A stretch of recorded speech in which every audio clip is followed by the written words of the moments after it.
Hello friends, welcome to my YouTube channel medico Ayurveda. तो यहाँ पर हम संधि शारीर की बात करेंगे, जो कि रचना शारीर का एक इम्पॉर्टेंट चैप्टर है, संधि शारीर।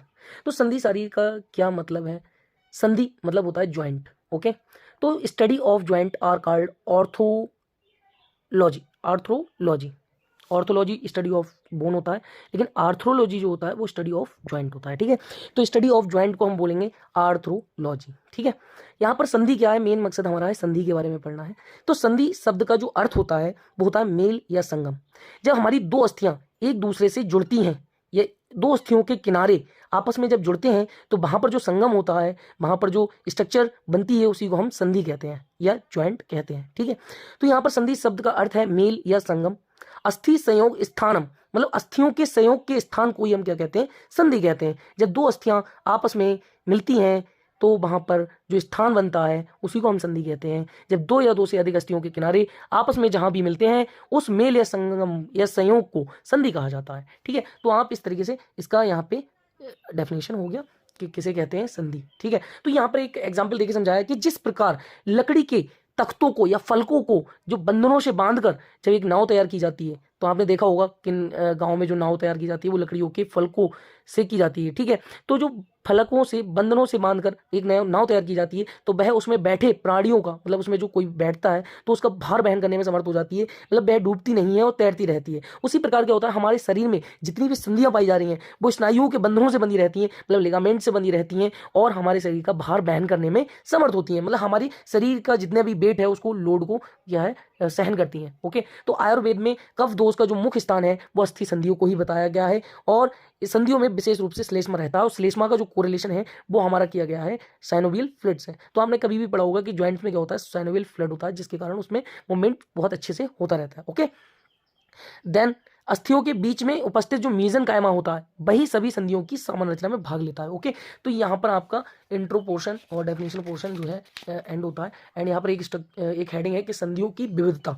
संधियों की विविधता से मतलब है कि शरीर में एक समान वस्तुओं के मेल को संधि कहते हैं। जैसे मान लिया दो अस्थियों का जो मेल हो रहा है उसे अस्थि संधि कहा, सिराओं का मेल हो रहा है तो सिरा संधि कह दिया, पेशियों का मेल हो रहा है तो पेशी संधि कह दिया। यहाँ पर संधियों की संख्या की बात करेंगे तो आचार्य सुश्रुत ने अस्थि संधियों की संख्या जो है वो 210 बताई है। आप याद रखेंगे कि आचार्य सुश्रुत ने जो है अस्थि संधियों की जो संख्या है या ज्वाइंट्स की या संधियों की जो संख्या है वो 210 बताई है। और यहाँ पर षडंगों के अनुसार मतलब जो हमारे 4 शाखाएं, एक मध्य शारीर और सिर और ग्रीवा जो है इसमें किस तरीके से डिवाइड किया गया है, तो ये चारों शाखाओं में 17 एक शाखा में हो गया तो 17 और इंटू 4 शाखाएं, 2 हाथ 2 पैर, तो यहाँ पर मल्टीप्लीकेशन करेंगे तो 68 हो जाएगा। फिर आता है हमारा मध्य शरीर, उसमें होते हैं 59 और सिर और ग्रीवा बचा, ग्रीवा मतलब नेक। ओके, सिर मतलब हेड, हेड और नेक में होगी हमारी 83, तो टोटल मिला के हो जाती है 210। यहाँ पर आपकी दो एक डेफिनेशन आपकी कंप्लीट होती है, यहाँ पर संधियों की विविधता कंप्लीट होता है और यहाँ पर संधियों की संख्या के बारे में आपको जानकारी मिलती है। उसके बाद हम संधियों के प्रकार या भेद के बारे में पढ़ेंगे।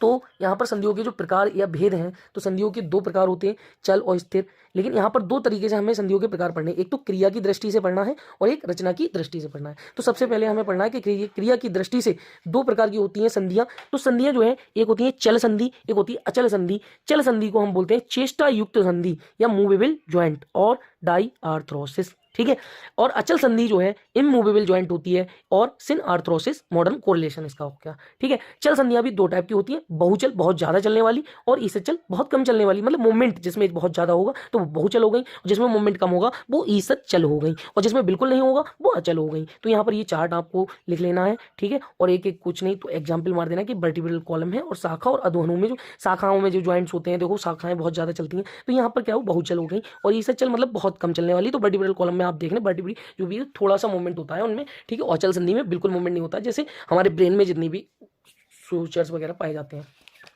अब आता है हमारा मेन पोर्शन जो है रचना की दृष्टि से 8 प्रकार और उनके स्थान के कहां पर हमारी हैं और कौन सी होती हैं। तो रचना की दृष्टि से ये बहुत इंपॉर्टेंट है। ठीक है, तो अभी तो हमने पढ़ा था क्रिया की दृष्टि से, अब पढ़ रहे हैं हम रचना की दृष्टि से। ओके, तो यहाँ पर एक श्लोक है, कोर उलूखल सामुदिक प्रतरतुंड सेवनी बायस्तुंड मंडल संखा व्रत, मतलब यही इनके नाम है। ठीक है, तो जैसे कोर संधि हो गई, उलूखल संधि हो गई, सामुदिक संधि हो गई, प्रतर संधि हो गई, तुण्ड सेवनी संधि हो गई, बायस्तुंड हो गई, मंडल हो गई, संखा व्रत होगी। ठीक है, तो इनके आपको सबके नाम याद करने हैं या फिर आप यही याद कर सकते हैं, कोर उलूखल सामुदिक प्रतर तुण्ड सेवनी बायस्तुंड मंडल संखा व्रत। ठीक है, तो यहाँ पर सबसे पहले हम बात करेंगे कोर संधि की। जो कि रचना की दृष्टि से है। कोर संधि का मॉडर्न कोरिलेशन हिंज ज्वाइंट से किया गया है। हिंज ज्वाइंट का मतलब क्या होता है? हिंज मतलब होता है कब्जा। जैसे हमारे दरवाजे जो होते हैं, हमारे दरवाजे और खिड़कियां जो होती हैं, एक तरफ को खुल जाती हैं और एक तरफ को नहीं खुलती हैं, मतलब जैसे फ्लेक्शन और एक्सटेंशन प्रक्रिया आपने पढ़ी होगी एनाटॉमी में। तो यहाँ पर दरवाजे और खिड़कियों की स्थिर करने के लिए क्या होता है, उसमें कब्जे लगे हुए होते हैं। उसी प्रकार हमारी जो बोन्स, वो हमारे जॉइंट्स होते हैं, उसमें भी ऐसा ही होता है, ठीक है। तो दरवाजे और खिड़कियों, इनको स्थिर तथा चल रखने के लिए बंधन उपयोग में लाए जाते हैं, उन्हें कोर कहते हैं, ये हिंज कहते हैं। इस प्रकार की क्रिया को संकुचन या फ्लेक्शन, प्रसारण, मतलब प्रसारण, फ्लेक्शन या एक्सटेंशन कहते हैं, ठीक है। तो यहाँ पर एग्जाम्पल आपको याद कर लेना है। ये आपको जो है ज़्यादा नहीं, जितना मैं बता रहा हूँ उतना आपको देखना है, ठीक है। तो इंटरफेरेंजियल ज्वाइंट आपका हो जाएगा। आपको जो पता है, जैसे आपको पता है एल्बो ज्वाइंट और नी ज्वाइंट, आपको कोई दिक्कत नहीं होगी। एल्बो ज्वाइंट, नी ज्वाइंट और इंटरफेरेंजियल ज्वाइंट आपको और ज़्यादा याद रखनी है, तो एंकल ज्वाइंट भी और रेस्ट ज्वाइंट भी याद रख सकते हैं, ओके। देन आपका आता है उलूखल संधि। इसका आप बॉल एंड सॉकेट ज्वाइंट जो है उससे कोरिलेशन कर सकते हैं। जैसे उखली और मूसल, उखली में मूसल डाल देते हैं तो उसमें जैसे बॉल एंड सॉकेट की तरह स्ट्रक्चर बन जाती है। तो उखली और मूसल की रचना को देखते हुए इस प्रकार की संधि को उलूखल संधि कहा गया है। तो इस संधि में समस्त प्रकार की गतियां पाई जाती हैं और सबसे ज्यादा मूवमेंट करने वाले भी ज्वाइंट्स यही होते हैं, ball and socket joint, okay. तो जैसे कि कहाँ पाए जाते हैं हमारे सबसे ज्यादा मेन एग्जांपल आपका शोल्डर ज्वाइंट एंड फिर आपका हिप ज्वाइंट हो गया, और टीथ में भी आपका क्या पाया जा रहा है, यही, ठीक है, उलूखल, ओके। देन आती है आपकी सामुदिक संधि। तो आप वीडियो ज़्यादा लंबा हो जाएगा, तो बात करेंगे नेक्स्ट वीडियो में। मिलते हैं नेक्स्ट वीडियो में, और उसमें आपका मॉडर्न कोरिलेशन पार्ट भी थर्ड पार्ट में मैं आपको बता दूंगा। तो आप तब तक इतना तैयार कीजिए, मिलते हैं नेक्स्ट वीडियो में, तब तक।